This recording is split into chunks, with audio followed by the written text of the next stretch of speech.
जय हिंद दोस्तों आज हम इकोनॉमिक्स की फर्स्ट क्लास स्टार्ट करने वाले हैं, जिसके अंदर इकोनॉमी का सिर्फ और सिर्फ परिचय दे रखा है और ये आपके लिए बहुत हेल्पफुल होगा। तो आओ दोस्तों स्टार्ट करते हैं।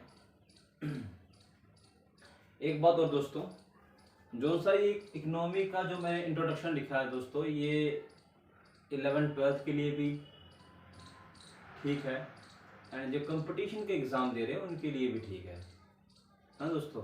तो ध्यान से देखना दोस्तों, मैं आता हूँ टॉपिक पे। तो दोस्तों सबसे पहले हम इकोनॉमिक्स की बात करते हैं। भाई इकोनॉमिक्स है तो इकोनॉमिक्स जो पूरा वर्ड है, तो इकोनॉमिक्स की हर एक वर्ड की फुल फॉर्म होती है, ऐसे इकोनॉमिक्स की भी एक फुल फॉर्म होती है। ठीक है दोस्तों, जैसे कि ई का मतलब जो होता है ना, ई का मतलब होता है दोस्तों एक्सीलेंट। एंड उसके बाद सी आता है दोस्तों, सी का मतलब होता है कंजप्शन। एंड उसके बाद ओ आता है दोस्तों, उसके बाद होता है ऑफ। एंड उसके बाद दोस्तों एन आता है, एंड एन का मतलब होता है नॉर्मल। एंड दोस्तों उसके बाद आता है दोबारा से ओ आता है, एंड उस ओ का मतलब होता है और। एंड उसके बाद दोस्तों एम आता है, एम का मतलब होता है दोस्तों मैनी इक्वल।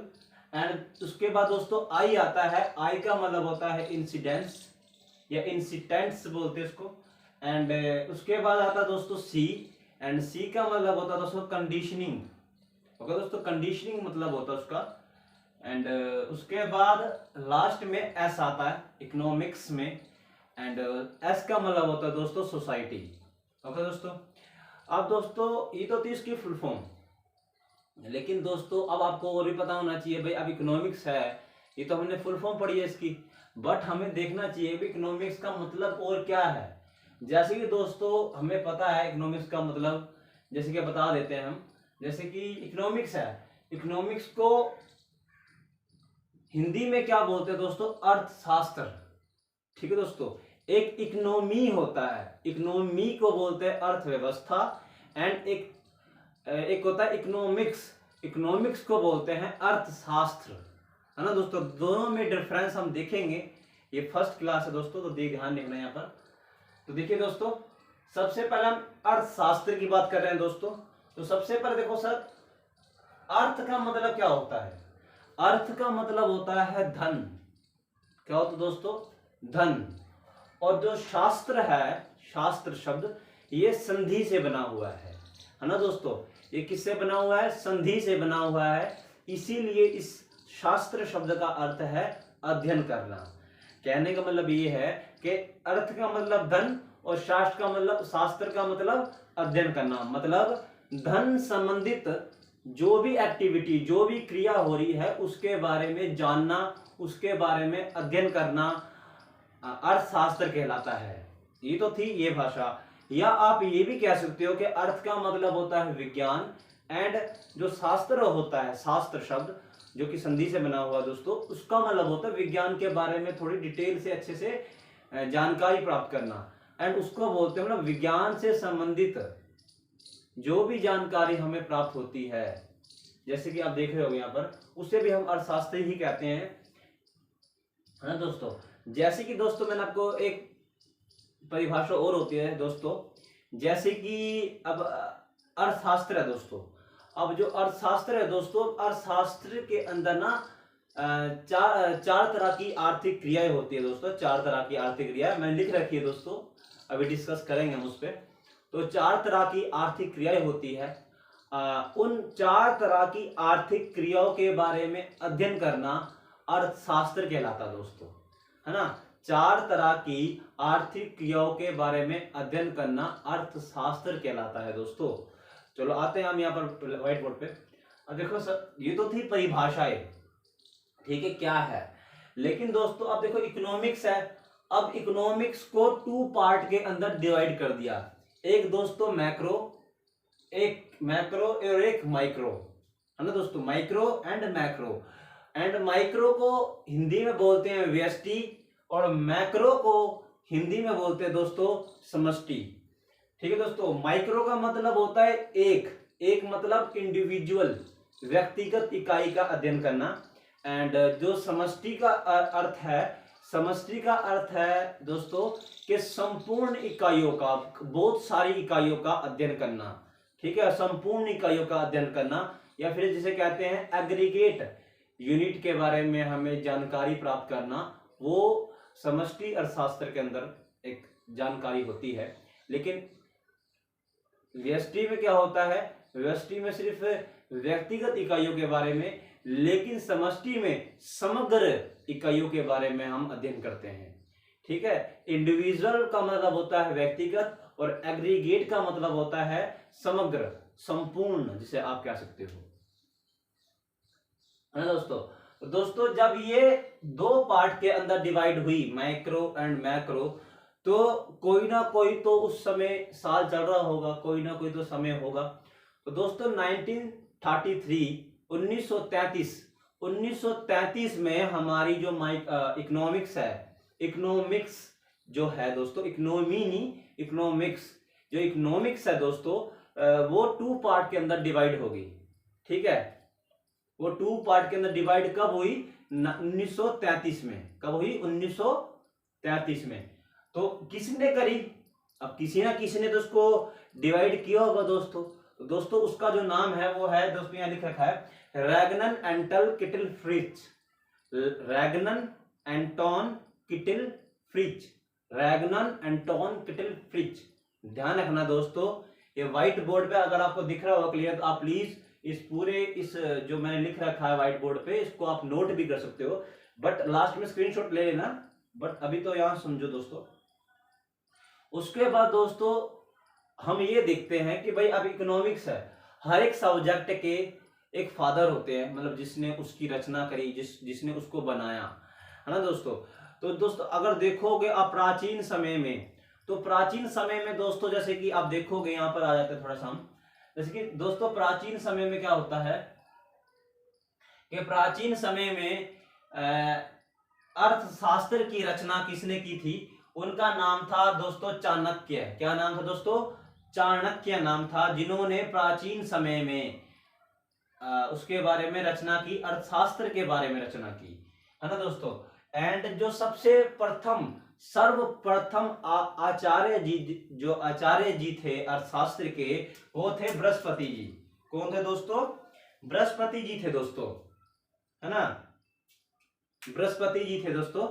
एंड उसके बाद दोस्तों, अब ये तो मैंने बताया कि ठीक है भाई, रचना सबसे पहले चाणक्य जी ने करी प्राचीन समय में, फिर उसके बाद हमने देखा सर्वप्रथम जो आचार्य जी है दोस्तों, फिर वो बृहस्पति जी है।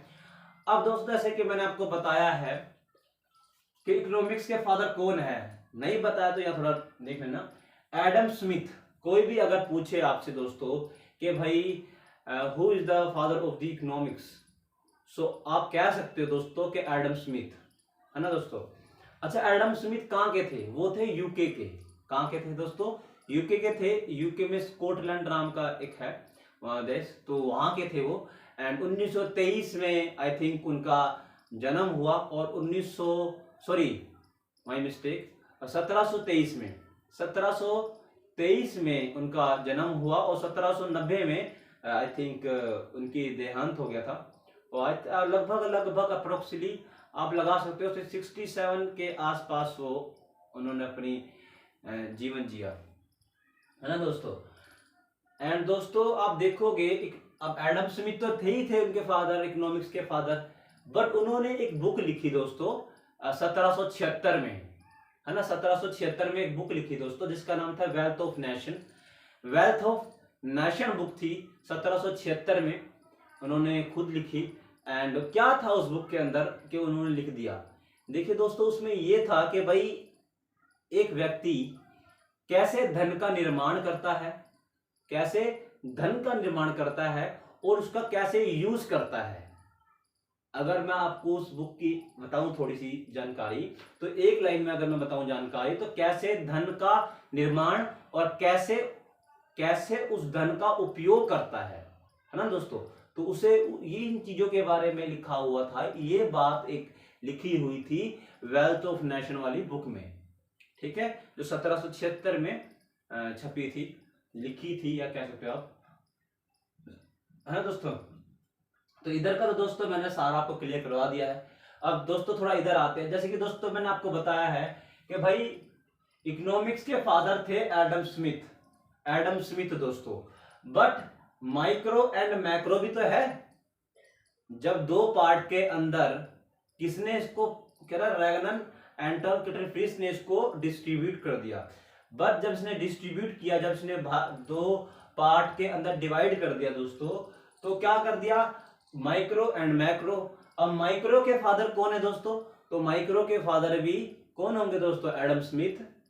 ओके दोस्तों, एंड जो मैक्रो है, ठीक है, व्यष्टि के जो पिता है वो एडम स्मिथ है, और जो समष्टि मैक्रो के जो से फादर है दोस्तों, आप कह सकते हो कि भाई मेनयार्ड कीन्स। मेनयार्ड कीन्स जो थे वो मैक्रो इकोनॉमिक्स के फादर थे दोस्तों। ओके दोस्तों, अब आते हैं व्हाइट बोर्ड पे।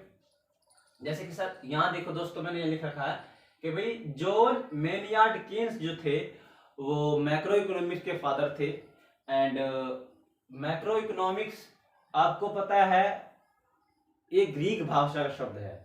कौन सी भाषा का शब्द है, ग्रीक भाषा का। मैक्रो भी, माइक्रो भी और इकोनॉमिक्स भी, ठीक है, ये तीनों के तीनों वर्ड जो से है दोस्तों, ये ग्रीक भाषा के शब्द है ना दोस्तों, ग्रीक भाषा के। अब जैसे कि दोस्तों एक माइक्रो होता है, माइक्रो का मतलब होता है दोस्तों छोटा, है ना, माइक्रो का मतलब होता है स्मॉल। एंड जो मैक्रो है, मैक्रो समष्टि का जो अर्थ है दोस्तों, उसका मतलब होता है बड़ा, लार्ज, ना दोस्तों। अब दोस्तों व्हाइट बोर्ड पे आते हैं। तो मैंने आपको बताया दोस्तों एडम स्मिथ उसके फादर है, और माइक्रो इकोनॉमी छोटी है। एंड थोड़ा सा आगे बढ़ते हैं दोस्तों।